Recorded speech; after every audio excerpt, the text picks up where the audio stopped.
Hi. Hello. How are Hey, you? I was just talking to nervous Fiona. laughter. Come on, Yeah. Fiona. Fiona wasn't here for the start, so Yeah. she wasn't in her place. I think we got a little Energetic for the last one. for the last conversation talking about Gasha meditation Mm-hmm. in the last episode. And that rolls us into this next one, which is talking about, oh, birds are singing, Yeah. uh, talking about spirituality versus religion. And the thing that shows up a lot of times in classes is religious trauma. Mhm. Anybody got that? Yeah. For sure. Hey, Definitely. you picked this topic. Well, I think we were talking about the gash out and it being in prayer position. And that we found is a trigger for some people, myself included. That because prayer position, we think, in religious context, we're connecting to God and we're praying, which I don't find any problem in. It's more the dogma that you have to do it in a certain way and you have to be in a certain place and you have to have your energy in a certain place in order to pray and connect to that source energy. Honey, I was raised Catholic and Yep. there were ways that you were not allowed to hold your hands Yeah, because it wasn't exactly. Yeah. respectful, Yeah. you So I know? think when we're talking in class about Gashow, the students clam right out sometimes Well, because yes, it's because a they don't know what rigid. to do. Yeah, but it really is that image. Am I doing it wrong? What am I doing? What should I be feeling? What should I be thinking about? No, I'm not supposed to be thinking about anything. And it spirals all from that position, which is crazy to me. But okay, so crazy and Yeah. right? Yeah. You're if we take it to the mind body, spirit mind body connection, you have muscle memory Hmm. that triggers emotional, mental, and spiritual responses, Yeah. right? Hmm. So, a posture, simply putting your hands together in prayer, and the word prayer can be a trigger too. Hmm. The word God can be a trigger. Oh, yeah. It's been a trigger um, because of what we were physically doing in a construct that did not align with our spiritual sense, Hmm.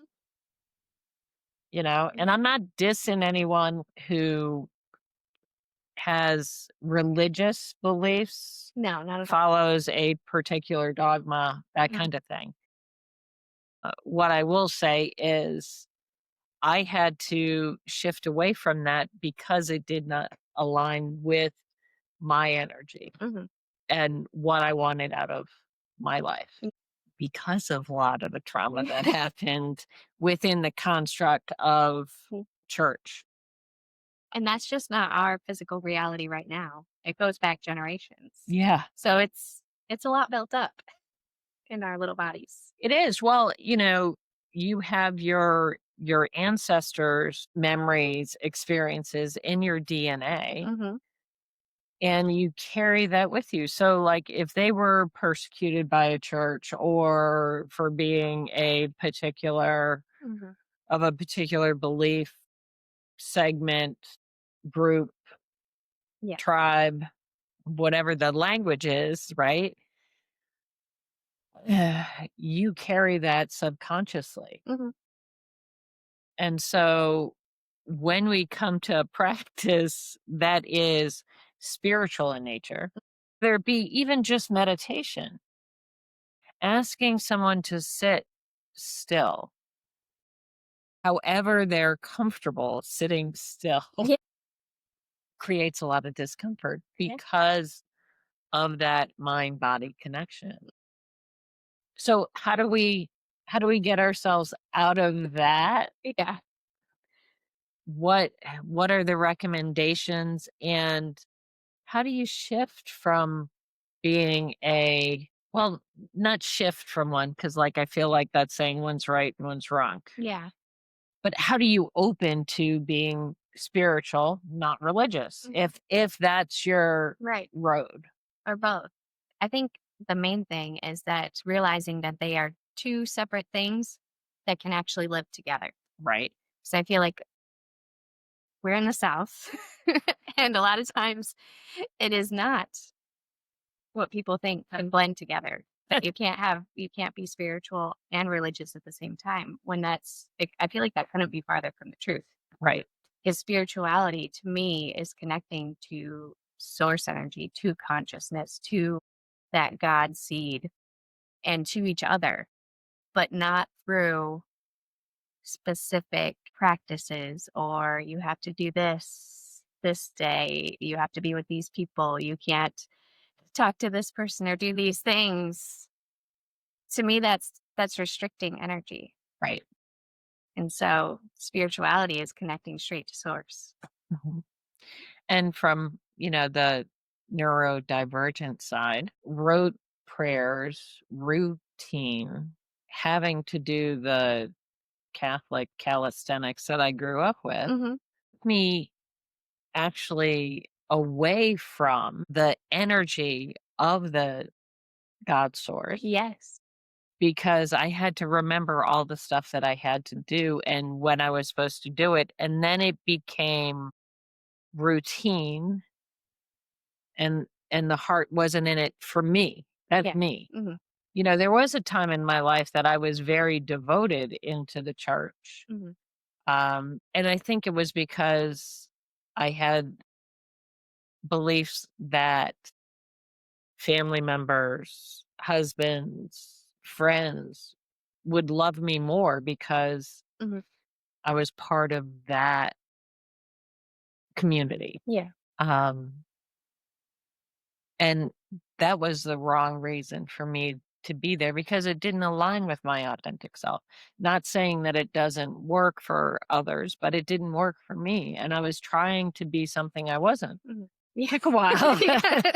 Took a while, took some healing, Yeah. took some releasing some religious trauma, Hmm. to finally step into the place where I am most spiritual, Hmm. which is outside in nature, number one, and then in stillness Hmm. and in art for me Yeah. is the place that I am probably the most spiritual. Yeah. So how do we help people with I think the thing that's coming in most significantly for me is the fact that I feel like people just think they're doing it wrong. And when you're in that strict religion, like, Mhm. I grew up Catholic as well. And there's just always that feeling like I'm not good enough. I'm doing something wrong. Yeah. Well, So go ahead. I ju- when we're talking about it from a spiritual sense, even in our classes, like that's the energy that everybody comes in with. Like, I think I'm doing it wrong. I'm not feeling it in a certain way. We talked about this in the gas show. I don't feel it like she does, or I don't hear it like she does, Mhm. or that kind of thing. So that I feel like the main thing is just to let go and connect to the energy, whatever that is, whether that's God, whether that's religion, whether that's spirituality, whether that's Reiki, in your own way, Right. with your own path and your own sense of self, Right. not what we say, not what somebody else says, not what a book says. How do you connect with it? Like you were talking about walking and Yeah, art. That's how you connect to your heaven on earth. that is. Mhm. That is, I was the reason I got like I wanted to trample over what you were saying is because growing up as a kid, okay, so there are two stories that I want to share about growing up um, Catholic. One is okay, this is terrible, but it's true. So this was during the 70s, so I'm aging myself, but there you go. My mother was so angry at the church that she would not go to church, okay? But we, as children, went to a Catholic school. Mhm. So we, children, had to go to church. Mom did not, Yeah. okay? Mhm. They would drop us off at church. See That's you in an funny. hour. Mhm. See you in an hour. And they would go do errands, go have brunch. I don't know. Who knows what my parents were doing then? But, like, I can remember sitting in the gas station parking lot next to the church just waiting for my parents to pick us up. Mm. Okay, so that's story number 1. Story number 2 is I am a very hope-filled person, okay? The belief that I was told to have was there was no point in thinking that you were ever gonna go to heaven without having to pass through purgatory. You were gonna have like, because 'cause you know, you're a sinner. Yeah. So you're not good enough. Mhm. You're never good enough to go to Yeah. heaven. And I'm thinking, Wow. well, What's the point? exactly. What's the point? And I'm thinking, but like, I have hope. And I don't mean disrespect to anybody whose faith based is this, but I'm saying from my perspective, these are the things Mhm. that showed up in my neurodivergent mind, Yeah. of which I didn't understand neurodivergence at that Mhm. point. So there would be that hyper focus on failure Mhm. and to live that for years Yeah. as there's no hope. Yeah. Um, I would say did create a lot of religious trauma, I right? can see Like, that. and to be in a place where I have hope, Mhm. okay, regardless of what's going on in the world, Mhm. there is always a seed of hope in my heart, Yeah. okay? Mhm. And it's because I'm mystified by the divine expression in the world as I am out in nature, as I am practicing my energy work, Mhm.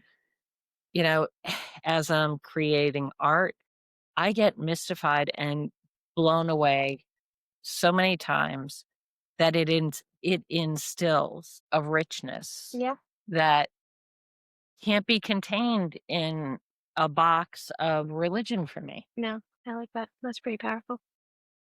Yeah. Mhm. I didn't know it was going there. I got to be No, honest with yeah, you. right. Had no idea those stories were coming up. And I think that that's part of the practice too is being willing to share these places. Yeah.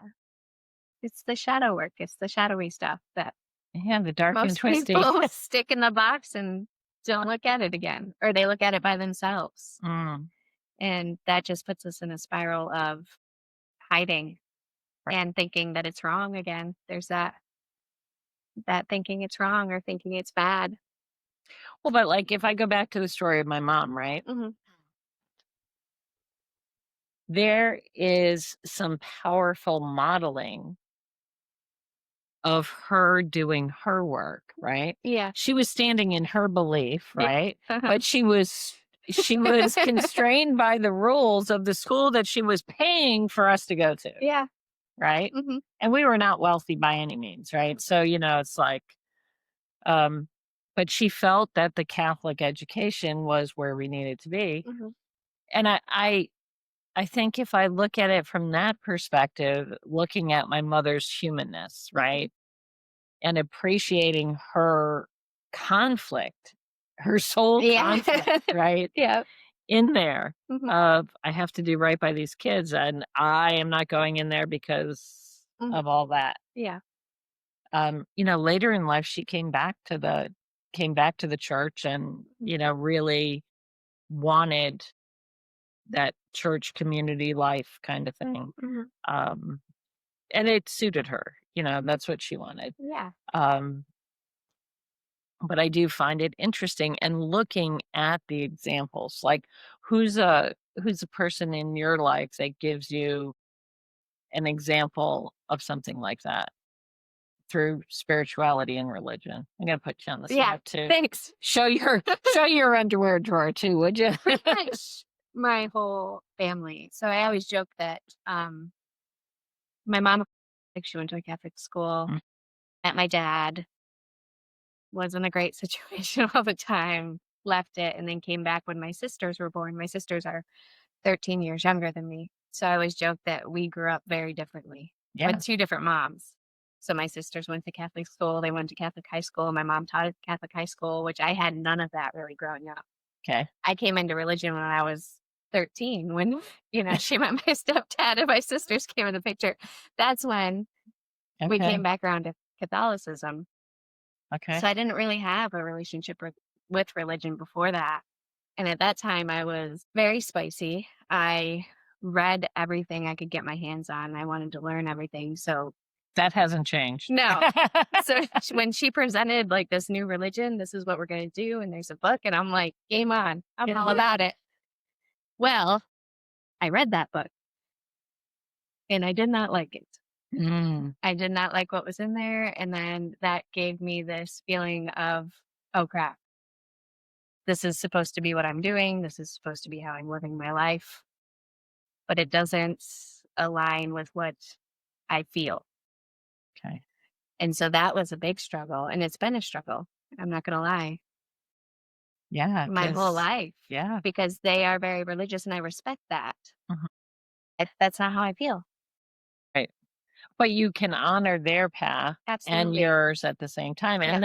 and they are honoring your path, Oh, yeah, for right? sure. Yeah.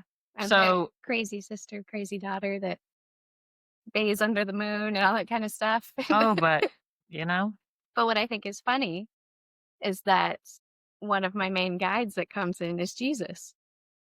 And when he first came in, I'm like, "Are you sure you're here for me?" are you in the right room? Right? Because I don't think this is. And he's like, "No." Let's sit down and talk, Elaine. Yep. And so I have a closer relationship now with Jesus than I ever did in religion, but I have a direct relationship with him, Right. which I think is funny. But yeah, the first time he came in, I'm like, "You sure Are you about this?" sure? Yeah. Don't you need to be 2 doors down? Yeah. So it's interesting how Hmm. that works. It is. Well, and I think I think you freed yourself Yeah. through your shadow work Hmm. to heal those places where you felt like, "Hey, wait a minute, this isn't for me," or "I don't fit here. How do I put these pieces together?" Yep. And the trauma that created. Hmm. Yeah. Yeah. So yeah. So, wow. I I mean, know, like, I'm right? just like, Where do we "Ooh, go? where do we go from there?" Well, So religious trauma. Yeah, we have it. Who else? right. Well, and so then, okay, so coming back to the Reiki aspect of Yeah. it, right? And the gashow that we talked about in the last episode, Mm. those are the practices that help heal the religious trauma. Mhm. 'Cause you're rewiring your brain to think about it Yeah. in a different way. Yeah.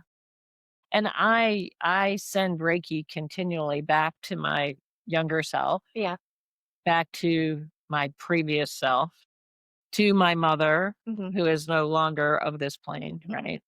And um, I also send it to my future self, um, asking her to send me some Reiki now, like to help me get through. But that's part of the process because, the religious trauma thing, it comes around in different places. And each time it comes around, each time those stories come around, Mhm. each time I come back to that place and I remember something else, I am looking at it from a different perspective, hopefully more healed, hopefully more open, hopefully more accepted. And see, there's that hope piece Yeah. that I've always had. Mhm. Hope is something that is in my DNA. It's probably one of the main components of my DNA, not in a Pollyanna kind of way. Um, but I do carry that. And I hope that I radiate that. Mhm. And my spirituality feeds that and keeps igniting that. Wowzers. Yeah, right? We are on the money, man. I just, it always fascinates me when we sit down to have conversation, Yeah. uh, to record podcasts because we don't script it We barely have a topic most of the time, let's be honest. Okay, now you're really showing the Well. underwear drawer, but that's following the energy. Mhm.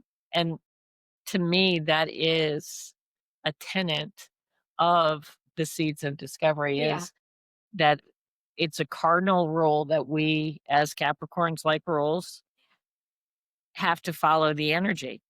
Okay. Sorry. Fiona was, if you heard all that scuffling, she had to circle, circle, circle on the sofa Yeah. behind the camera. She is, Mhm. I think we've worn her out I today think with so, our yeah. energy. Yeah.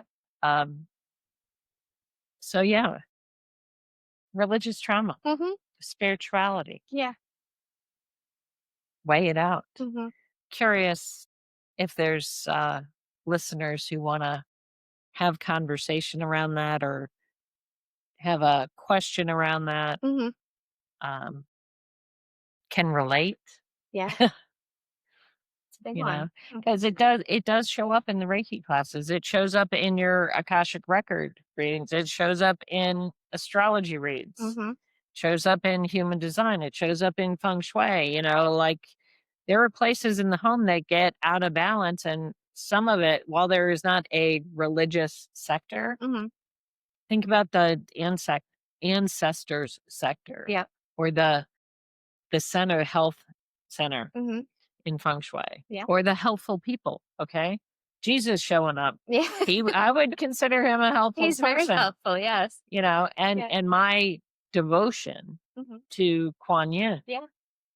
um, she is helpful, Mhm. goddess of compassion. I don't know what I would do without her, Yeah. to be honest with you. Mhm. So it is an interesting way that we come around and work through these things on all of those Mhm. aspects. 'Cause we connect to religion in a spiritual way. So that we connect to those the religious archetypes, the people. Right, right. And I think that's the part that trips a lot of people up when we're talking about religion versus spirituality. Like, yes, I work with Jesus, but I also work with Yeah. all the other gods as well. Um, Believing that there's multiple gods, Right. energy. To me, it's a what what is it that I need in my human experience Mm, to help me on my divine path? yeah. So today it might be Jesus, Mhm. tomorrow it might be Kuan Yin, it might be Archangel Michael, it might be a totem animal that shows up, Yeah. a sacred tree. Mhm. I have to follow that. I Yeah. have to follow the energy. Same. My goodness. Well, I'm going to end that one with Gashao. I'm going to come back in here and Prayer say, like, let position. me just come back to that prayer and honor it Yeah. and appreciate it and say until next time, I Yeah. think. I like that. All right. A lot of nervous laughter. Yeah.